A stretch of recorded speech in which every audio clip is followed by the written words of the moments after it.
Assalamualaikum warahmatullahi wabarakatuh. Selamat pagi, apa kabar sahabat sahur semua? Semoga kita selalu di dalam keadaan yang sehat pastinya dan tetap semangat menjalani ibadah puasanya. Alhamdulillahirrahmanirrahim, saya Iriana Mardanus bisa kembali menjumpai Anda di program Ramadan Kompas TV, apalagi kalau bukan sahur time. Insya Allah berkah. Nah, tema pembahasan kita hari ini adalah istidroj, mungkin tidak terlalu dekat atau familiar dengan telinga sahabat sahur semua, tapi nggak apa-apa, nanti kita bahas bareng-bareng. Tentunya saya tidak sendiri, hari ini saya juga ditemani oleh Natasha Rizky. Aca, sehat ya? Alhamdulillah sehat. Yanda gimana hari ini? Alhamdulillah sehat juga. Kayaknya lebih fresh ya, kayaknya sahurnya banyak kali ini ya. Pas justru, Ca. Oh pas ya, Masya Allah. Penting niatnya tadi nggak lupa, Ca. Benar, niatnya lagi-lagi ya. Buat sahabat sahur di rumah ini kita kembali mengingatkan nih, berpuasa di tengah pandemi ini mungkin agak sedikit sulit ya, mungkin lama-lama jadi jauh lebih terbiasa ya. Tapi yang pasti niatnya dan pola makannya juga harus diatur ya, biar tetap sehat untuk menjalankan puasa ya. Oke, nah Cak, kita juga hari ini untuk ngobrol-ngobrol sama sahabat sahur, ini kita nggak berdua. Di studio Kompas TV, sahabat sahur sudah kedatangan 2 orang narasumber. Saya akan memperkenalkan langsung nih, yang pertama yang di dekat saya, di sebelah saya ada Kiai Masruhin Abdul Majid, sebagai juga pengasuh Pondok Pesantren Madani Purbalingga. Assalamualaikum Kiai. Waalaikumsalam warahmatullahi wabarakatuh. Alhamdulillah sehat, Mas. Alhamdulillah. Ya, di sebelah aku juga sudah ada Gus Muhammad Ghazali, Ketua Dewan Penasehat HIPSI, Himpunan Pengusaha Santri Indonesia. Masya Allah. Assalamualaikum Gus Ghazali. Gus. Sehat semua ya guru-guru kita hari ini ya. Sehat, Amin. Alhamdulillah. Langsung aja ya Anda. Oke, Cak. Aku langsung mulai aja ya. Jadi ya, bismillah. Aku mau langsung bertanya ke Kiai Masruhin. Kiai, istidroj ini mungkin belum terlalu familiar dengan banyak orang, tapi mungkin sudah banyak juga yang tahu begitu. Mungkin boleh dijelaskan dulu Kiai, kira-kira kalau istidroj ini apa artinya sih dan seberapa penting ini kita ketahui sebagai umat Islam gitu. Pemirsa Kompas TV yang dirahmati Allah, bahwa semua yang menimpa kita itu sebetulnya ujian. Baik itu kesenangan ataupun ketidaksenangan, baik itu kebahagiaan ataupun kesusahan, semuanya ujian. Cuma kalau ujian yang sifatnya berupa nikmat, tapi tidak dijalankan dengan baik, itu namanya istidroj. Jadi istidroj itu apa? Segala sesuatu yang Allah berikan, tapi kita tidak mempergunakannya dengan baik. Atau artinya bahwa semakin orang semakin diberi nikmat oleh Allah semakin tinggi, tapi orang itu semakin berani menentang Allah Subhanahu wa taala. Nah, nikmat yang tinggi itu namanya istidroj. Mama, ada orang itu semakin tinggi jabatannya semakin melupakan Allah. Semakin melupakan Allah, Allah semakin kasih jabatan yang lebih tinggi. Itu orang itu berarti diberi nikmat atau diberi azab oleh Allah berupa kenikmatan. Azabnya berupa kenikmatan? Azabnya berupa kenikmatan. Ada orang yang pada saat semakin jauh dari Allah, itu semakin rezekinya banyak. Ya, semakin menantang Allah itu semakin sugih, semakin kaya. Nah, orang itu berarti mendapatkan azab yang berupa kenikmatan. Nah, azab yang berupa kenikmatan itulah namanya istidroj. Dari kata daroj artinya angsur, naik, naik, berangsur, berangsur, berangsur. Dan itu banyak di tengah-tengah kita. Banyak orang yang merasa kalau mendapatkan kenikmatan, tapi kenikmatan itu tidak diberikan untuk melakukan ibadah, justru orang itu mengatakan, buktinya saya masih diberi nikmat oleh Allah. Padahal ibaratnya gini, Mas, kita punya barang, cincin nih. Saya itu benci banget sama cincin ini. Semakin saya itu pengen cincin ini cepat hancur, pasti saya melemparnya semakin tinggi. Oke. Iya kan? Semakin Allah itu akan mengadab, bukan ingin ya, akan mengadab hambanya semakin pedih, maka Allah menaikkan derajatnya dulu. Subhanallah. Mungkin ini biasanya pengusaha ini. Waduh. Pengusaha ini gimana nih? Tapi bener banget ya, maksudnya dikatakan Kiai tadi. Jadi kita nih juga sebagai manusia jangan terlalu pede ya. Jadi jangan juga yang mungkin karena nikmat jadi iri sama orang lain, tapi kita belum tahu, siapa tahu di situ ada istidroj di dalamnya. Nah, ini harus hati-hati juga ya, ujian bagi kita. Bener-bener ya Anda. Nah, tapi ini untuk pandangan dari Gus Ghazali sendiri, apalagi kan Gus Ghazali seorang berbisnis ya, pebisnis gitu, pelaku bisnis. Nah, ini kita sering banget mendapati bahwa tadi disinggung sedikit sama Kiai bahwa ini wirausaha, ini ujian kenikmatannya besar sekali ya. Nah itu bagaimana sih kalau dari pandangan Gus Ghazali sendiri? Mohon izin silakan. Tadi sudah disampaikan oleh Pak Yai bahwa kadang-kadang kita sebagai seorang pengusaha gitu mendapatkan cukup banyak rizki, tapi dengan banyaknya rizki kadang-kadang juga membuat orang lupa gitu ya, kadang semakin kikir dan seterusnya. Ada juga orang yang sudah mendapatkan tidak hanya berupa harta ya, mungkin dari segi kekuasaan dan lain sebagainya, tapi justru menjauh dari Allah. Dan dengan beliau menjauh pun ternyata kenikmatan itu terus bertubi-tubi datang. Ibaratnya kalau orang Jawa bilang dilulu lah ya, dilulu tapi semakin jauh dari Allah, seperti itu. Subhanallah ya. Subhanallah. Nah ini ujiannya juga para wirausaha ya, karena semakin banyak keuntungan kita fokusnya jadi sama keuntungan, akhirnya jadi lupa. Gila nih. Karena memang sebagai wirausaha kan harus fokus kan ke bisnis gitu. Mungkin kadang-kadang semakin banyak kita malah semakin sibuk. Kok kita nggak beribadah gitu kan, tapi kok dapat terus nih rezeki gitu ya. Ya kira-kira itu gimana kita sadarnya tuh Kiai? Ngeri juga soalnya nih. Justru yang paling berat itu kata Rasulullah itu, saya tidak takut umatku itu diuji dengan kemiskinan. Justru takut diuji dengan kekayaan. Kalau orang itu kecenderungannya semakin orang itu miskin, maka orang itu akan semakin condong butuh kepada Allah Subhanahu wa taala. Tapi semakin orang itu kaya, maka merasa bahwa sudah tidak lagi butuh kepada Allah. Jadi sudah sekedarnya. Apalagi kalau di dalam hati, saya udah bisa hidup kok. Saya ini karena jerih payah saya kok. Ini karena ilmu saya kok. Itu terbesit itu, dan itu sudah ada zaman dulu. Siapa contohnya? Fir'aun laknatullah. Dalam sejarah Fir'aun itu hidup 400 tahun nggak pernah sakit itu. Nggak pernah sakit Fir'aun itu. Sungai Nil itu tergantung perintahnya Fir'aun. Kalau Fir'aun itu pengen airnya berhenti, air berhenti itu. Saking saktinya Fir'aun. Makanya saking saktinya istidrat. Akhirnya sampailah mengaku dirinya bahwa sebagai Tuhan. Kalau sekarang kan sebagai Nabi. Dulu zaman dulu ada orang yang ngaku sebagai Tuhan. Sampai iblis saja tidak pernah mengaku dirinya sebagai Tuhan. Fir'aun seorang manusia mengaku dirinya sebagai Tuhan. Dan masih banyak lagi cerita-cerita tentang orang-orang yang diluk tadi itu. Ulur, main layangannya itu diulur. Makin kaya malah istrinya makin banyak gonta-ganti. Repot ya, satu aja udah repot Yan ya. Subhanallah, harus hati-hati sekali berarti Caya. Iya benar. Menjalani hidup ini kadang mungkin merasa nikmat, merasa diberikan banyak rezeki. Cuma jadi lupa gitu kan, yang harus hati-hati tadi ya. Misalkan ini contoh cincin lagi nih ya, mau dihancurin semakin tinggi kita harus lempar itu dia. Subhanallah, hati-hati. Iya sih benar. Tapi Gus Ghazali nih, Aceh mau nanya juga. Kebetulan Aceh juga sekarang lagi belajar jadi entrepreneur nih. Nah ini gimana sih caranya supaya kita sebagai seorang pelaku bisnis untuk bisa menahan diri nih dari segi keuntungan atau mencari keuntungan, mencari laba dan segala macam. Itu kan pasti tujuan kita berbisnis nih Gus. Tapi kan lagi-lagi kita kan di sini bukan hanya mencari keuntungan tapi keberkahan. Nah gimana sih Gus tipsnya? Mohon izin silakan. Ya. Wajar kalau seorang entrepreneur atau pengusaha menginginkan laba yang itu sudah menjadi hukum lah ya. Tapi bagaimana kita bisa mendapatkan kenikmatan adalah bagaimana semakin banyak kita mendapatkan laba, tapi juga semakin banyak orang yang mendapatkan berkah dari laba yang kita dapatkan. Ada bagian-bagian tertentu yang kita bisa untuk pemberdayaan. Misalnya dengan kita menciptakan lapangan kerja yang banyak, berapa banyak orang yang tergantung hidupnya perantaranya adalah dari gaji yang kita kasihkan. Seberapa banyak kita bisa bermanfaat kepada orang lain. Intinya seperti itu. Insya Allah, seberapa banyak kita bisa bermanfaat bagi bermanfaat banyak orang. Kalau kita dapat juga mungkin rezeki dari Allah. Yang paling simple aja Caya, yang nggak mudah itu, yang nggak susah maksud saya, bersedekah tadi ya. Nah ini juga nanti pembahasannya akan kita lanjutkan tentunya sahabat sahur usai jeda. Tapi sebelumnya ini berkaitan juga nih dengan sedekah.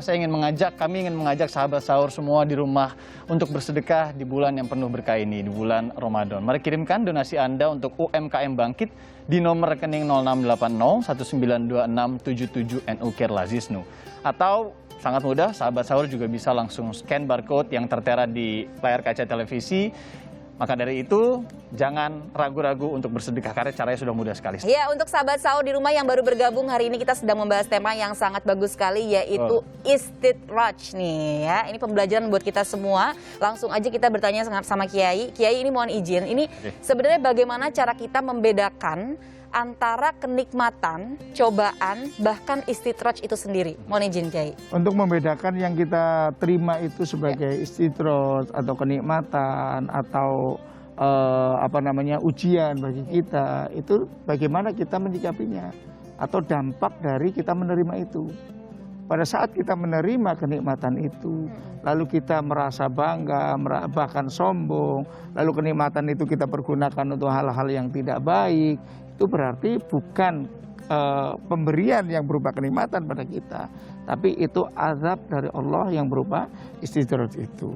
Memang bedanya sedikit sekali. Kalau kenikmatan kan la in syakartum lazidannakum wa la in kafartum inna adzabi lasyadid. Kalau kita diberi oleh Allah lalu kita bersyukur nanti akan ditambah. Ya, intinya sama-sama istidraj dengan kenikmatan yang ditambah itu kan sama-sama naik. Sama-sama naik. Cuma penggunaannya kalau ini ditanya tentang tentang kenikmatan itu menjawab hadza min fadli rabbi, ini karunia dari Allah. Kalau yang satu, yang istidraj itu pasti akan mengagungkan, akan membanggakan, mentuhankan otak dan kinerjanya. Itu sudah ada dari zaman sebelum Rasulullah SAW. Balik ke cerita tadi tuh. Iya, ada orang yang kaya zaman dulu itu kan dua yang kita kenal kan. Satu Nabi Sulaiman alaihissalam, itu kayanya luar biasa kan. Sampai Ratu Bilqis saja seorang ratu itu terkagum-kagum pada saat masuk ke istananya Nabi Sulaiman. Ada juga Qarun. Yang diceritakan Qarun itu 40 pemuda yang gagah-gagah itu tidak bisa ngangkat kunci gudangnya Qarun. Saking kayanya Qarun. Kan sama-sama kaya ini kan. Sama-sama kaya. Cuma yang satu kaya ditanya mengatakan ini karena ilmu saya. Yang satu karena ini karena karunia dari Allah Subhanahu wa taala. Sama kaya, cuma perbedaannya saja. Kalau dari jabatan, tadi Fir'aun sudah diceritakan. Seorang raja yang tidak ada yang berani nyolek ke Fir'aun itu. Ya, tapi ternyata itu bukan kenikmatan, justru akan mencelakakan Fir'aun. Saya membaca suatu kisah itu, suatu ketika iblis itu ketok pintu kamarnya Fir'aun. Jadi kalau gitu kamarnya Fir'aun itu diketok lagi tidur. Kata Fir'aun, siapa kamu katanya? Kata iblis, masa Tuhan tidak tahu, hanya terhalang oleh pintu, sudah tidak tahu siapa saya. Katanya kamu Tuhan. Fir'aun keluar. Kata iblis, Fir'aun, saya ini yang menurunkan kakekmu dan nenekmu. Nabi Adam, Siti Hawa kan, diturunkan dari surga. Tapi saya tidak pernah ngaku bahwa saya ini sebagai Tuhan. Iblis aja iblis. Nggak berani. Kadang lebih mulia daripada malaikat. Pada saat kita beribadah kepada Allah, malaikat ibadah terus, tidak pernah maksiat. Karena memang malaikat itu tidak punya nafsu. Manusia punya nafsu ibadah. Pada saat kita sedang beribadah, kita itu sedang dibanggakan oleh Allah terhadap malaikat. Kapan kita dibanggakan oleh Allah terhadap malaikat? Pada saat kita wukuf di Arafah kan? Sudah jelas kalau Allah membanggakan, wahai malaikat, lihatlah itu hamba-hambaku. Tidak mandi, tidak memakai wangi-wangian, tidak berpakaian yang bagus, semuanya hanya mencari ridhoku. Yang kedua pada saat kita Lailatul Qadar. Yang dulu pada saat kita diciptakan kata malaikat ataj'alu fiha ma yufsidu fiha wa ma yusfiku dima. Ya Allah, Engkau akan menciptakan makhluk yang nanti akan membuat kerusakan, menumpahkan darah. Pada saat kita Lailatul Qadar, kita duduk di masjid, kita beribadah kepada Allah, kita sedang dibanggakan oleh Allah Subhanahu wa taala kepada para malaikat. Nah, kita lebih hina daripada iblis. Daripada binatang kita lebih hina. Ulaika kal an'am bal hum adallu. Manusia yang tidak bisa menggunakan akalnya, tidak bisa menggunakan pikiran matanya untuk melihat ayat-ayat Allah, tidak bisa mendengar telinganya untuk mendengar ayat-ayat Allah. Ulaika kal an'am. Mereka itu seperti binatang ternak. Bal hum adallu, bahkan lebih hina daripada binatang ternak. Baik. Nih gemeter juga langsung. Iya, serem loh. Karena kadang manusia tuh suka lupa gitu. Jadi kalau giliran Allah ngasih nikmat, dia puji-puji Allah. Tapi kalau giliran Allah ngasih sedikit pengurangan dari nikmatnya gitu, yang bahkan cuma sedikit, langsung komplain sama Allah. Nah ini nih, nauzubillah min dzalik. Nah, Ini Silakan kita beralih ya, Yanda, silakan ke Gus Gozali nih, karena Gus Gozali ini kan seorang wirausaha Itu nih dia. ya. Tadi emang penasaran juga sih dari perspektif atau pengalaman deh. Iya, Gus iya. selama ini Gus, itu pernah nggak sih Gus kayak menemukan istidraj dalam hubungan sama pengusaha, terus atau mungkin dapat apa ya, oh sadar nih ini harusnya nggak kayak gini nih, ini udah terlalu banyak mungkin rezekinya, saya sampai lupa ABC, atau pernah punya pengalaman nggak sih Gus mengenai istidraj ini sendiri dalam menjalani bidang kewirausahaan ya? Iya. Monggo Gus, silakan. Kebetulan beberapa tahun terakhir ini ada beberapa unit usaha yang kita jalankan. Pernah suatu ketika di travel ya, misalnya contohnya saya ada travel yang untuk spesialisnya untuk Eropa, Kanada, Amerika dan sebagainya. Nah, pada satu ketika ada keuntungannya cukup banyak ya. Nah, mungkin saat itu sedekahnya kurang atau gimana, sampai satu project kita loss-nya cukup tinggi. Nah, untungnya waktu itu diingatkan dan sempat jatuh, atau saya lupa tahun berapa. Tapi dari situ akhirnya kita sadar dan bangkit lagi, dan saat ini alhamdulillah terus mendapatkan kenikmatan dan jangan sampai lupa seperti yang lama ya. Seperti itu. Oh, itu salah satu pengalamannya itu ya? Iya, benar sih. Tapi ini Gus, Aca mau nanya juga sih sekali lagi. Berarti kan ini sudah ada pengalaman pengalaman yang kurang mengenakan ya. Dan alhamdulillahnya Allah masih mengingatkan gitu. Jangan sampai Allah juga udah segitu cueknya sama kita gitu. Akhirnya ditinggikan terus seperti yang tadi kata ditinggikan Kiai. terus tadi ya saya. Iya, benar. Nah, Gus, ini coba Aca mau nanya juga nih. Ini sebenarnya kalau dari era, misalnya kita kan lagi di era pandemi ya gitu, mungkin banyak juga sahabat sahur yang mau memiliki sebuah usaha gitu, tapi ada dengan keterbatasannya. Sebenarnya apa aja sih Gus bentuk-bentuk yang sekiranya nih mungkin sahabat sahur di rumah bisa membuka sebuah usaha yang sederhana nih? Oke. Saat ini kita sudah masuk ke era industri 4.0 ya, di mana teknologi itu perubahannya sangat cepat. Ya. Dan banyak teman-teman kami, kebetulan saya backgroundnya juga di IT, dari 2018 kita bikin startup ojek online namanya NUJek. Oh, NUJek. Nah, dari satu entitas ini alhamdulillah sekarang sudah berkembang jadi 6 startup ya, untuk mendukung ekosistem NUJek. Di NUJek sendiri kita ada layanan-layanan seperti yang lain, ada pengantaran motor, mobil, termasuk juga order guru ngaji itu juga bisa di aplikasi ini. Nah, era saat ini banyak anak-anak muda yang mereka punya penghasilan lebih ya, itu cukup dari rumah ya. Misalnya seperti dia memasarkan produk secara online lewat berbagai aplikasi yang saat ini marketplace yang sudah ada ya. Semakin dimudahkan nih Cek. Sangat dimudahkan dan ini sangat bermanfaat membuka lapangan pekerjaan lebih luas lagi ya. Nah, tapi itu tadi kita di tengah pandemi. Iya, Jadi, benar. Gus Gozali udah menjelaskan juga Cak, berbisnis untuk wirausaha ini lebih mudah Kiai.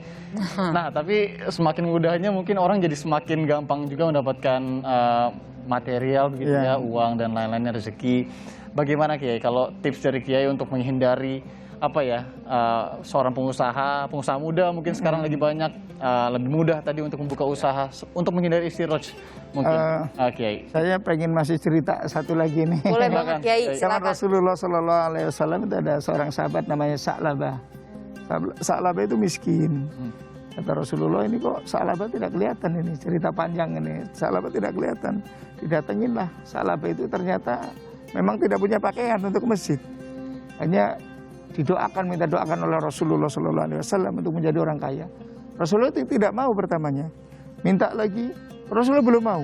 Minta lagi, ketiga baru didoakan oleh Rasulullah SAW. Akhirnya Sa'labah itu punya ternak. Zaman dulu kan punya ternak. Ya. Ternak semakin banyak, ya masih sholat. Jamaah, cuma terlambat. Kalau biasanya nunggu adzan, ini adzan baru datang. Semakin banyak, ternaknya makin jauh.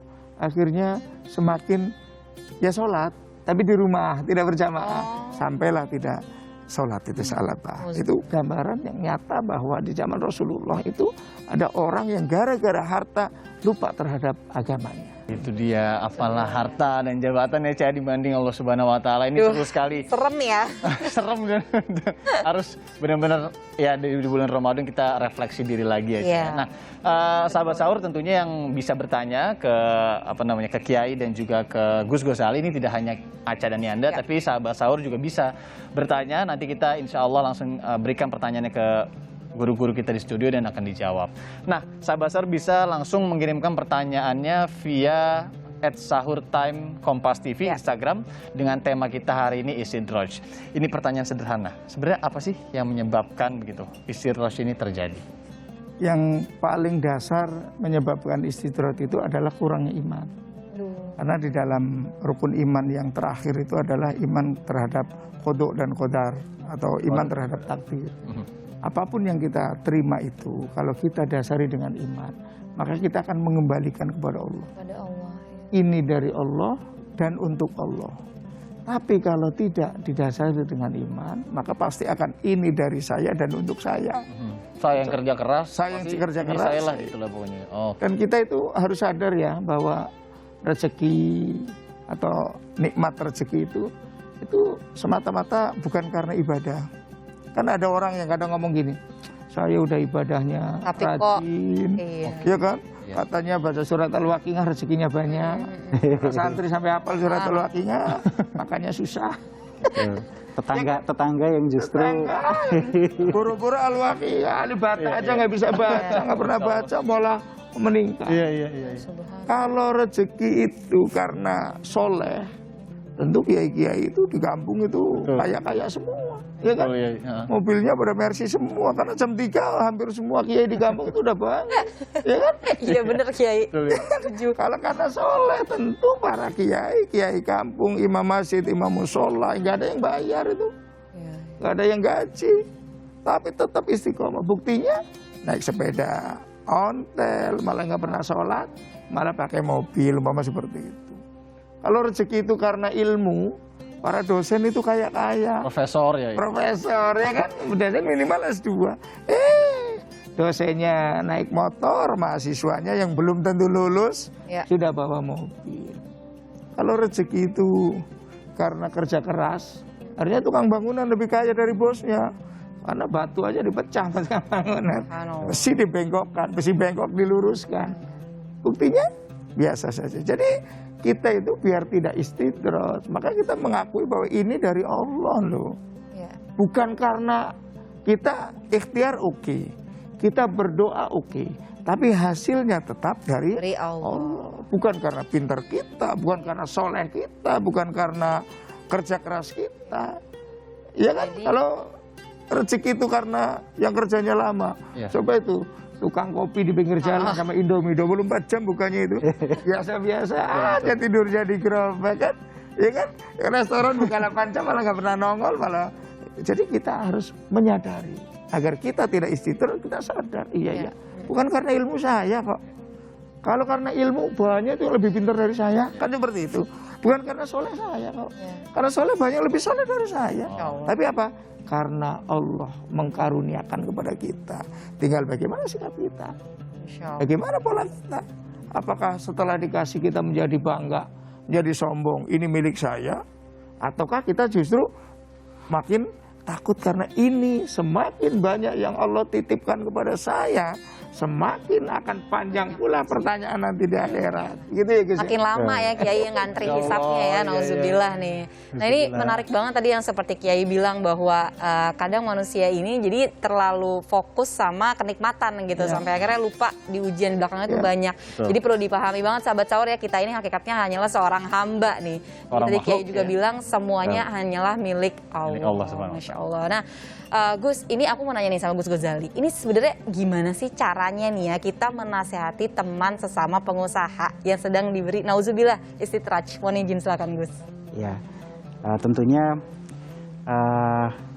tidak hanya untuk teman-teman, untuk diri saya juga terutama adalah bagaimana kita tadi yang sudah disampaikan oleh Pak Yai bahwa apapun yang datang, kenikmatan yang diberikan oleh Allah kepada kita ini adalah sebuah karunia. Itu yang pertama. Yang kedua, yang namanya pengusaha itu memang wajar fokusnya adalah bagaimana kita mendapatkan keuntungan yang sebanyak-banyaknya. Tapi satu hal yang membuat itu adalah berkah adalah caranya. Bagaimana cara untuk mendapatkan sesuatu laba atau harta itu dengan yang baik. Yang halal ya. Yang halal, karena itu kata kunci untuk sebuah keberkahan. Dan satu lagi bahwa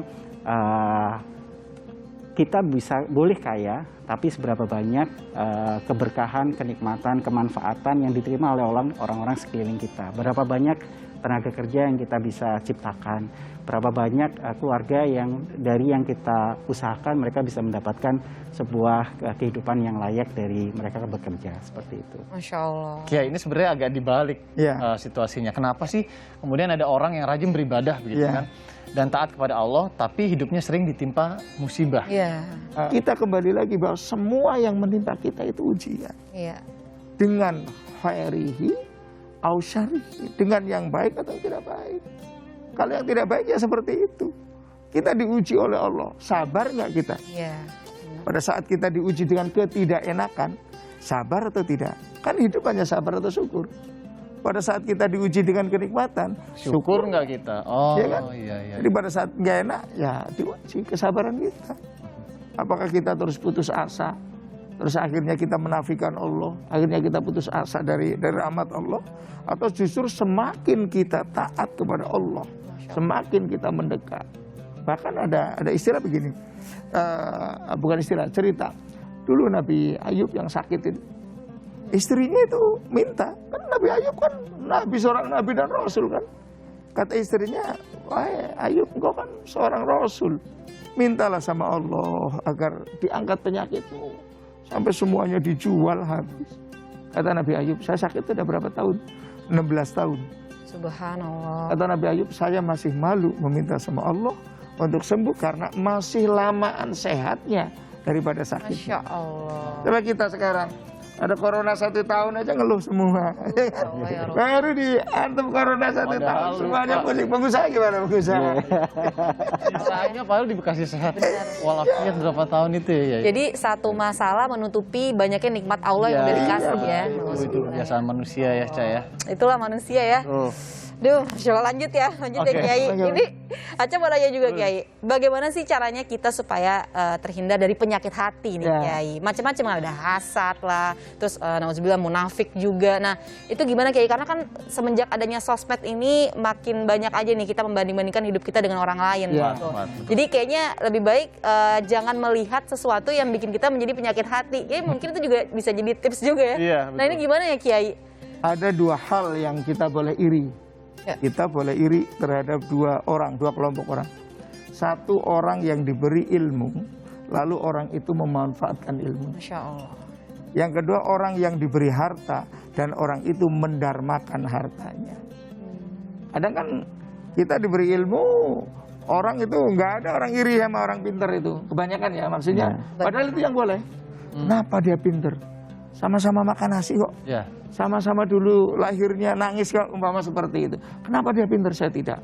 Oh ternyata digali, oh ternyata dia rajin bangun malam, rajin belajar, rajin bertanya, dan lain sebagainya. Yang kedua, itu orang kaya, sama-sama orang kaya. Tapi itu kok mau dermawan, mau mendermakan hartanya. Kok justru semakin dia mendermakan, semakin Allah tambah harta. Dan itu kan buat contoh kan? Buat contoh, semakin pelit, semakin dijauhkan rezekinya. Tapi kadang orang tidak mengambil pelajaran dari itu. Kadang orang itu tidak mau melihat itu. Padahal kata Imam Al-Ghazali, masalah ilmu itu manusia itu dibagi menjadi 4 kelompok kata Imam Al-Ghazali. Yang pertama, rajulun yadri wala yadri annahu yadri. Orang yang tahu dan dirinya tidak tahu kalau dirinya tahu.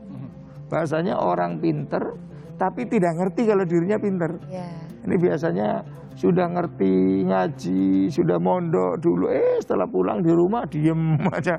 Ada anak-anak sholatnya salah dibiarin, ada masjid kosong dibiarin, nggak ada adzan dibiarin, musola sampai kosong, masjid sampai kosong. Padahal ada orang pintar. Kenapa tidak bergerak? Karena tidak tahu bahwa dirinya pintar. Yang kedua, rajulul la yadri wa yadri annahu la yadri. Orang yang tidak berilmu dan dia tahu kalau dirinya tidak berilmu. Orang ini mau ngaji, karena tahu kalau dirinya itu tidak tahu. Mau ngaji, mau belajar, mau bertanya. Yang ketiga, rajulul la yadri wa la yadri annahu la yadri. Orang yang tidak tahu dan dirinya tidak tahu kalau dirinya tidak tahu. Gimana tuh cara? Aduh, Kasar. Orang bodoh tidak ngerti kalau dirinya bodoh. Dan jadi nggak mau belajar. Karena dia tidak tahu dia bodoh ya. Tidak tahu. Wah, Ya. Yang keempat, rajulun yadri wa yadri annahu yadri. Lah yang boleh kita iri adalah rajulun yadri wa yadri annahu yadri. Orang pinter dan dia tahu bahwa dirinya pinter. Aktif, bergerak. Ada pepatah al-harakah barakah. Kalau kita aktif, pasti hidup kita akan berkah. Insya Allah, itu dia ya. Luar biasa ya Anda. Itu agak ini juga ya, agak menjadi refleksi banget ya, soalnya kalau yang paling penting tadi ya, kita misalkan memang tahu dalam satu sisi ilmu, itu lebih baik juga berarti ya untuk bisa untuk apa namanya, apalagi di zaman sosmed banyak platformnya untuk bisa memberikan ilmu tadi. Bener Yan, karena orang tuh kebanyakan suka fokus rezeki itu melulu soal materi ya. Padahal sebenarnya yang tadi Kiai bilang ilmu itu Masya Allah loh. Masya Allah, betul. Ya, sahabat sahur di rumah ini semakin seru ya Yan ya. Makin Ini seru, kami masih memberikan kesempatan bagi yang ingin bertanya. Untuk para sahabat sahur bisa langsung mengirim pertanyaannya ke Instagram @sahurtimekompastv. Seru sekali sahabat sahur tema pembahasan hari ini. Tadi kita juga sudah membahas sedikit banyak ya mengenai istidroj bersama juga Aca di studio. Nah, sekarang saatnya saya dan Aca yang membacakan begitu pertanyaan dari sahabat sahur yang sudah mengirimkan beberapa pertanyaan melalui Instagram @sahurtimekompastv. Lumayan baik nih. Banyak ya yang bertanya nih. Ya, antaranya pertama pertanyaan sahabat sahur, bagaimana caranya menyadari diri kita sedang mengalami istidroj? Mungkin ke Kiai dulu, silakan ya. Makanya kita dalam Islam itu ada muhasabah. Muhasabah itu merenung. Ya kita lah, setiap hari 24 jam masa sih nggak pernah merenung. Iya. Merenung tentang diri kita. Kita itu kalau merenung dari mana kita dan kita mau kemana saja, kita sudah bisa melambung kemana-mana gitu ya. Apalagi tentang apa yang kita rasakan, apa yang kita nikmati dan untuk apa. Kan yang tahu tentang kita, itu kita dengan Allah. Kita tahu harta kita untuk kemana. Kita umpama derma, kita tahu dermanya karena Allah atau karena bukan karena Allah. Kita sodako itu karena Allah atau karena mau nyalon, mau nyalon, nah itu atau dipoto gitu kan. Kita semuanya yang tahu kita kok. Itu hati kita itu nggak bisa dibohongin kok. Maka bagaimana agar kita tahu bahwa kita itu istidroj atau tidak? Kita berbuat karena apa? Kalau bukan karena Allah, itu pasti adab Allah yang maksudnya kita itu kalah dengan iblis yang senantiasa menggoda perbuatan kita. Jadi salah satu caranya kalau Anda lihat tadi ya bermuhasabah lah ya. Ya, bermuhasabah. Refleksi, merenung tadi ya, karena memang dalam hati kita, kitalah yang paling tahu kita sendiri lah ya. Silakan mungkin Aca. Pertanyaan selanjutnya nih, Cak. Ini Aca akan ke Gus Gozali nih ya, Gus Gozali. Ini yang namanya banyak sekali sekarang anak muda yang sudah berbisnis nih. Nah, ini gimana sih tipsnya nih Gus Gozali supaya kita tuh bisa memanfaatkan rizki kita tadi di jalan Allah gitu. Jadi supaya terhindar dari istidroj tadi. Mohon izin silakan. Ya. Di era digital sekarang ini banyak sekali profesi-profesi yang tumbuh seperti kayak YouTuber yang dulu mungkin 4 tahun 5 tahun yang lalu tidak ada ya. Kemudian banyak juga yang berhasil pakai bisa reseller, dropshipper, banyak bisnis-bisnis baru yang muncul di era, terutama di era 2-3 tahun terakhir ini. Nah, bagaimana tipsnya sebagai seorang pengusaha? Kebetulan kami di teman-teman santri itu ada namanya kumpulan namanya HIPSI, Himpunan Pengusaha Santri Indonesia. Dan di mana kita mendorong teman-teman untuk punya mindset wirausaha ya. Dan mereka bisa meniru apa, kalau kita bicara Rasulullah, beliau adalah contoh yang sangat bagus bagaimana beliau berhasil menjadi seorang pengusaha yang sukses. Nah, tentunya yang penting kita memulai sesuatu itu ada di niat ya. Misalnya dan Allah sudah mengatakan ud'uni astajib lakum. Jadi kalau kita niatnya sesuatu yang benar, insya Allah di roh kita, semangat kita untuk berjalan juga benar. Dan yang kedua, kita yakin bahwa apa yang kita minta akan Allah kabulkan. Ya, seperti ada sebuah hadis qudsi mengatakan anak kadoni abdi, bahwa Allah seperti yang diprasangkakan oleh hambanya. Jadi kalau kita mau berhasil sebagai seorang pengusaha, kita yakin dulu, kita bismillah, nawaitunya untuk apa. Yang kedua, kita yakin bahwa apa yang kita kerjakan Allah akan meridhoi dan Allah akan mengabulkan, seperti itu.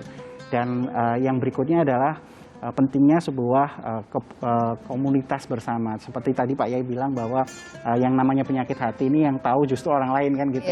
Nah kita punya sahabat-sahabat, ya kalau kita mau jadi orang baik ya tentunya sahabatnya juga harus orang-orang baik, seperti itu, saling mengingatkan. Dan kita sewaktu-waktu ada salah, penyakit hati kita lagi bermasalah seperti itu, ada sahabat-sahabat yang kita bisa mintain tolong. Ya intinya bergaulah dengan orang-orang yang baik seperti itu. Dan yang berikutnya adalah yang namanya pengusaha, kalau sudah ada komunitas tentunya akan semangat wirausahanya akan terjaga seperti itu. Dan yang berikutnya kita punya goal yang jelas. Misalnya katakanlah kita mau jadi apa 5 tahun, 10 tahun dari sekarang. Seperti itu. Apa yang kita bisa perbuat untuk orang lain. Berapa banyak karyawan yang kita bisa create dari usaha kita misalnya. Dan berapa banyak orang-orang yang terbantu hidupnya lewat perantara dari kita. Seperti itu. Ya, jadi sekali lagi ya Gus ya, pertama niatnya ini kita mau usaha karena siapa nih? Karena manusia atau karena Allah? Terus yang kedua juga tadi bagaimana kita bisa memanfaatkan ini dan kita harus punya tim yang solid ya Gus ya.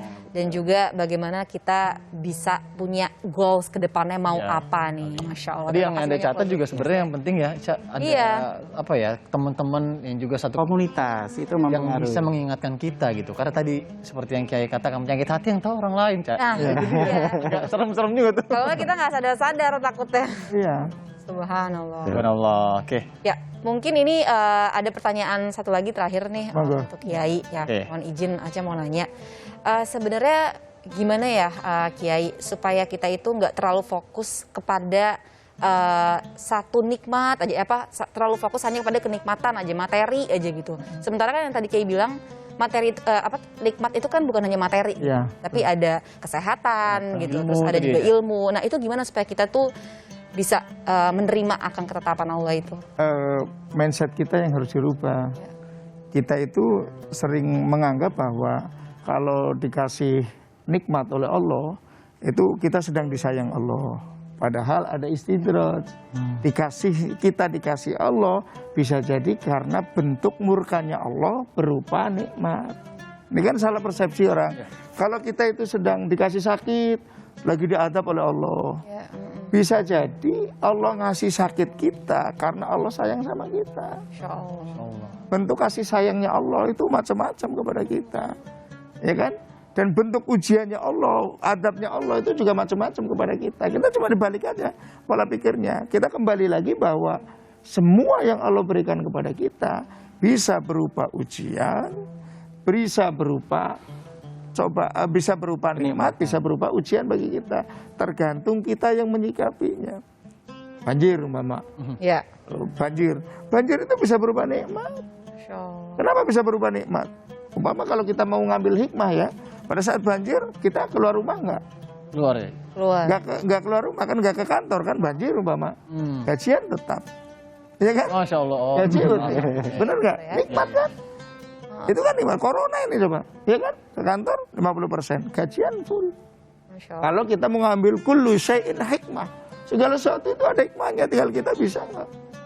Ya, tentu kita harus pelan-pelan menyampaikan ke teman-teman bahwa tidak semua loh yang mengenakan itu nikmat, ya kan? Itu dia. Daging kambing, sate, enak itu. Enak betul. Bagi yang darah tinggi, kolesterol tinggi itu gambarannya seperti itu. Iya ya. Durian Ustaz.